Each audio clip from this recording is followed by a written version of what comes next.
Hermanos de Telehit, nos encontramos en un momento de lujo. Una de las bandas más importantes en la historia de la música se encuentra de nueva cuenta aquí en México. Es un verdadero placer poder hablar acerca de Metallica y tenemos la oportunidad y el honor de poder platicar con el señorón Lars Ulrich. First of all, it's an honor. Thank you very much for your time in this interview. Thank you for having me. Cool. It. Welcome back. And the first question, how could you explain the chemistry between Mexico and Metallica? It's very passionate. I think there's a long-standing love affair between all things Metallica and Mexico, and obviously in Mexico City we've had an incredible run, but I've also done great shows in Guadalajara and Monterrey. Yeah. But we came here 19 years ago and played 5 nights at the Palace de Portes, and have gone on to bigger and crazier things every time we've come here. We've made DVDs, we've done all kinds of stuff here, and I don't know, man, it's just a beautiful thing. It's difficult. I'm not sure that these types of things need to be intellectualized or analyzed at that depth. You know, obviously the Latin passion connects very well with Metallica. I think that when we play in Mexico, we have lots of people from Colombia and Venezuela, and obviously from the Costa Ricas and the you know, Nicaraguas and Panama and all the rest of the countries that come up. You know, so Mexico City is obviously a gateway to the rest of Latin America. But it's always been special here. Always been special. I think that maybe there's an honesty here. People don't kind of play down or contain their passion. They really let it out, and I think that for some reason it's just magic here, you know, in Metallica in Mexico City. It's magic. Cool. Now, a lot of people want to know if you already started creating process for a new studio album. No, we've been very busy this year with 2 big projects. One was our own festival, the Orion Festival, which took place about a month ago in New Jersey, which was a lot of fun and a great success. And now we're on to making our 3D movie, which has been a very long time to set up. It's been about 2 years. Tonight is the first show of that whole experience, and that's going to go on for about 6 weeks till the end of August up in Vancouver, or about 4 weeks, I guess. And then on the other side of that, we're going to start thinking about the next Metallica record, writing, listening to riffs, getting ideas together, and so on. So it's been very busy this year just with these 2 other projects. But basically, once we're done with the movie, you know, then it's all about the next Metallica studio record. Cool. Now, you just talk about Orion Fest. Tell us a little bit if you have the plan to probably move it to another countries, this festival. A lot of people will love it. I know it's hard. I know. Let's bring it to Mexico City. No. I think we should just base in Mexico City and have the whole world fly here to see us. You know, we haven't gotten that far. It was 3-4 weeks ago. We basically went on a small vacation after that. Yeah. We just came back together again 2 days ago here in Mexico City. It was a big success, and we enjoyed it very much. So I'm pretty sure that we're going to do Orion 2013. Where is something that we have to talk about. Obviously, Atlantic City is very close to New York, Washington, Philadelphia. It's very centrally located for the East Coast, for the West Coast, and for Europe. Yeah. We have a lot of fans from all over the world that travel. But I don't know. We've already gotten offers to bring the Orion Festival to other countries, and it's all. Listen, 31 years into a career, to be able to have this much momentum and that people give a shit about what we do at this level is obviously unbelievable, and we're very appreciative of that.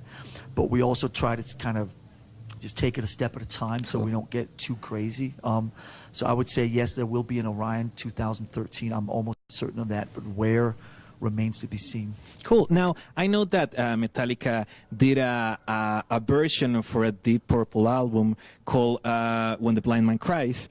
Tell us a little bit your story and how important it's in your life, a band like Deep Purple. Well, Deep Purple was the first band that I ever saw. I was 9 years old. I was about that big. And I went to a concert with my father in Copenhagen in 1973. And very much just became completely obsessed with Deep Purple, infatuated. Deep Purple have probably been the biggest musical mainstay in my life. I come back to them all the time.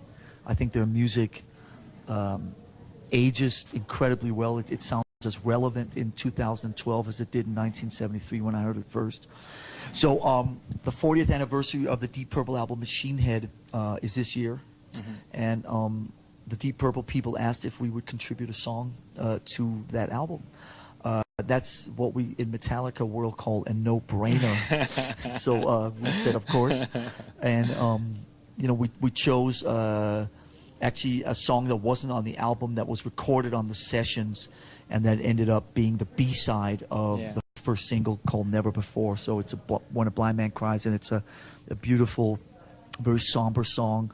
But to me, the most important thing nowadays for cover songs is how James sings them and how James relates to the vocals and to the lyrics.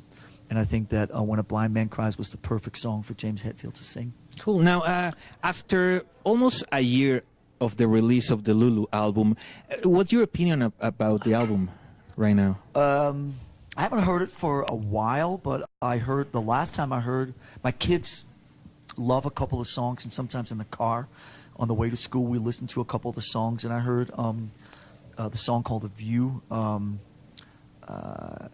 maybe a couple of months ago. It sounded fantastic. I'm glad we did it. It was a great it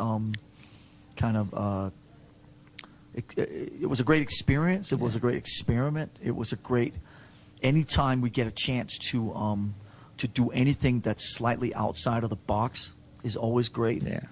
And obviously getting a chance to say, to say yes to working with an artist as great as Lou Reed is an awesome thing. Cool. Now, another special event that happened a little while ago was the 30th anniversary concert that you did in San Francisco, 4 concerts. Tell us the adventure about it. That was crazy. It was people were asking me all last year, like, what are you going to do to celebrate your 30th anniversary? It's like, I haven't really thought about it, and people just kept asking. I hadn't really realized that it was the 30th anniversary, and finally the idea just came together of playing a bunch of shows just for members of our fan club. We have a very passionate fan club, 30,000 members, and so we played a week's worth of shows in San Francisco just for members of our fan club, and invited a bunch of musicians to come and play with us who've been kind of part of the Metallica history in terms of songs of theirs we've covered, or people we've made joint appearances with, like Lou Reed or Marianne Faithfull, or people like the Diamond Head guys, or whatever. So it was an incredible week. I think all the members of the fan club were having the time of their lives, almost as much of a great time as we were having up on stage playing with all these great musical people and geniuses, and having just a fantastic week. In all these years, have you ever thought to do another project, another music project, like alternative music project? Metallica's. I've only ever been in one band. Yeah. Seriously, I've only been. Me and Kirk were actually talking about this. I've only ever been in one band, which is Metallica, obviously, and I'd like to keep it that way. I mean, listen, obviously I've done something here, done something there. James has done his a country thing, Kurt. But I think generally for a band who's been around for as long as we have, obviously, as you can tell, we don't stray a lot. Nobody's done any solo records. Is this wood? Is this kind of wood? Well, here, this is wood. So hopefully it'll stay that way for a while.